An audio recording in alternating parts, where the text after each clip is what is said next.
The Gospel of the Lord. Praise to you, O Christ.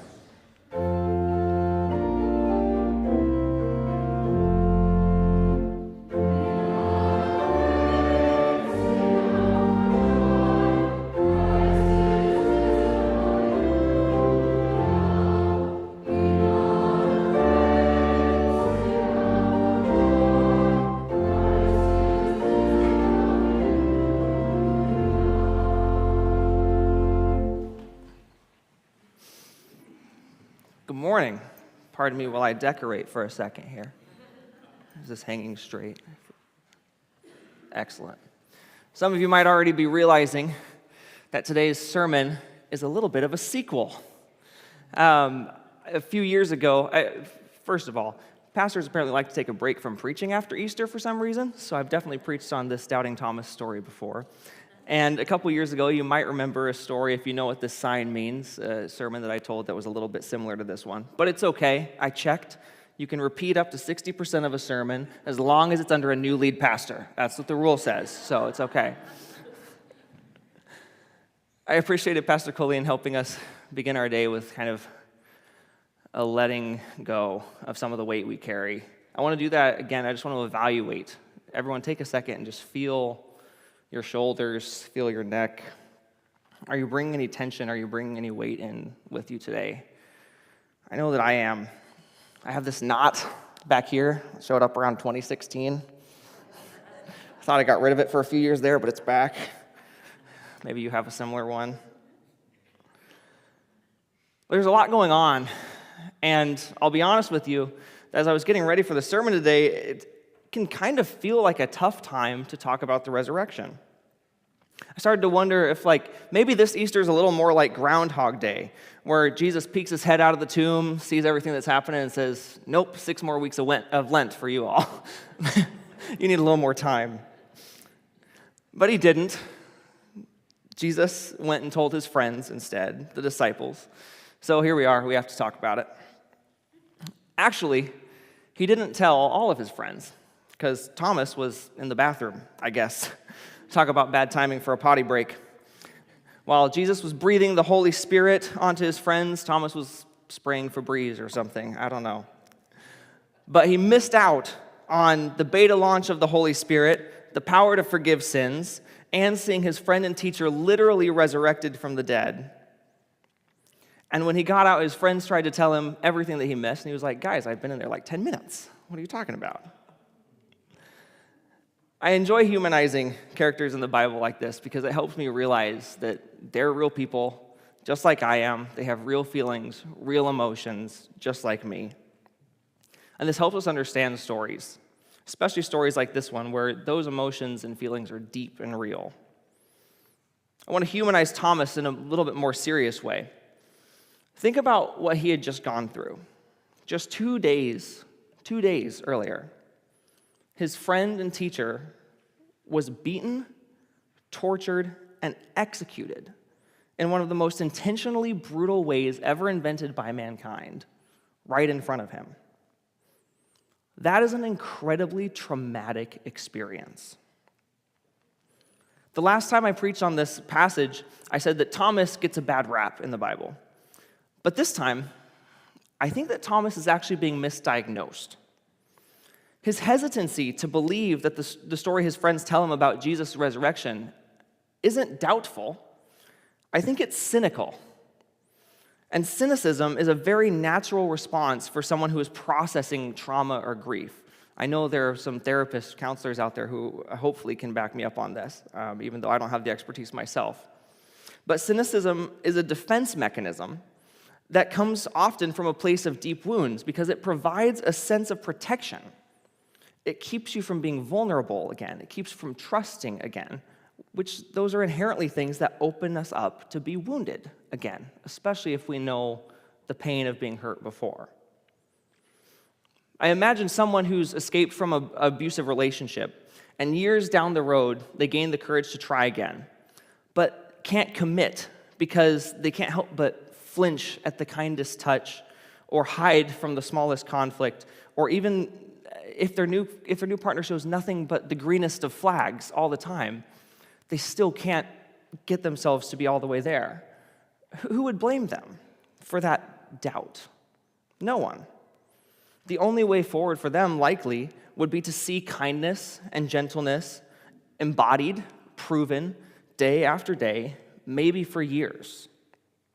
And yet Thomas, 2 days later, is labeled doubtful or unfaithful.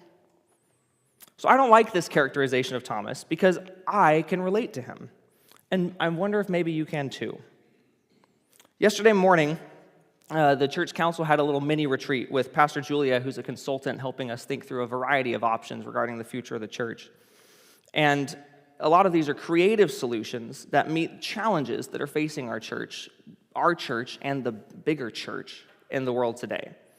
The challenge that we spent the most time engaging was what she called the poly crisis. Has anyone heard of the poly crisis before? A couple, okay. The poly crisis is what happens when we are surrounded by a multitude of crises that interact with and build on one another to the point where they completely surround our lives and consume our minds. To be a little bit more specific, to paint the picture a bit clearer, the poly crisis is when our social media feeds fill up with people being ripped out of their cars and deported, and the protesters who intervene being shot and killed. And when our tax dollars pay for a Tomahawk missile to land on the heads of 175 innocent schoolgirls. And when our student loans and our health insurance premiums triple, and we have to figure out where to pinch pennies and pick up an extra shift or maybe even an extra job.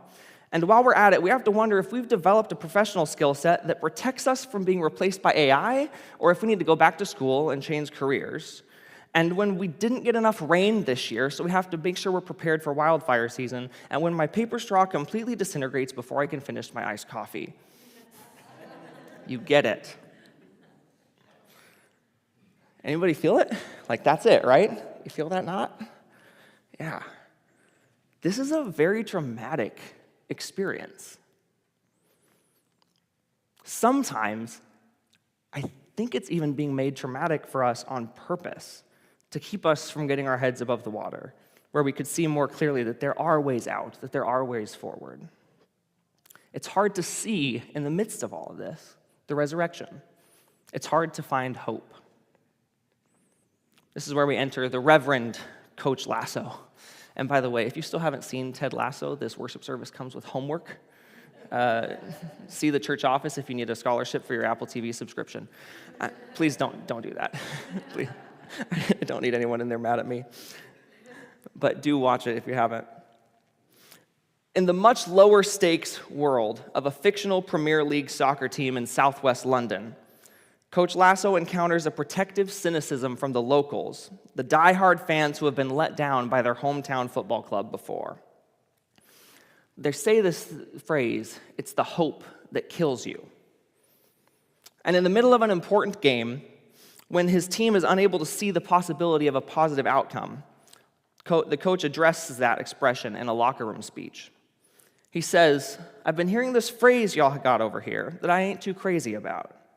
It's the hope that kills you. I disagree, you know. I think it's the lack of hope that comes and gets you. See, I believe in hope. I believe in belief." What the coach is doing is not only offering belief as a remedy to cynicism and fear, but he's also saying that belief isn't passive. It's not something that happens to us. It's something that takes action and takes conviction. So it is also with witnessing the resurrection. It takes a faithful commitment to choose to look for it, even when it feels like we're drowning. Doing this is, in itself, a spiritual practice. But the polycrisis is big. And it's likely beyond any of our capacities to be able to imagine a hopeful pathway through all of it at once, to see the sun shining through everything at the same time. So in those times, we need to be able to focus on something smaller, if hope is to gain a foothold for us. In a similar way, this Easter, we want to use the lenses of our 5 core relationships to help us tune into these specific areas of our lives and look for where resurrection might be happening within them. We may not be able to see or foresee the end of the military-industrial complex, or of climate change, or of inflation, but we can see the cherry blossoms blooming and the return of the sun.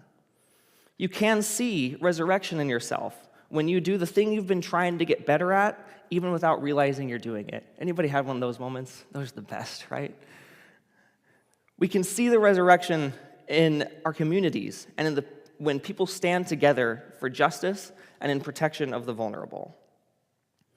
We already began our service today by reading many more ways that you can see resurrection in our core relationships. And if you have read it, but you didn't internalize it yet, I encourage you to go back and reread that portion of our liturgy, or even go ahead and take that piece of the packet home if you need to read it again. Because by starting small and using these lenses, we can train ourselves in the faithful action of finding hope. We can train ourselves to live life grounded in the trust that the way of evil is not, cannot, and will not be the end of the story. This is what it means to witness the resurrection. This is what it means to believe.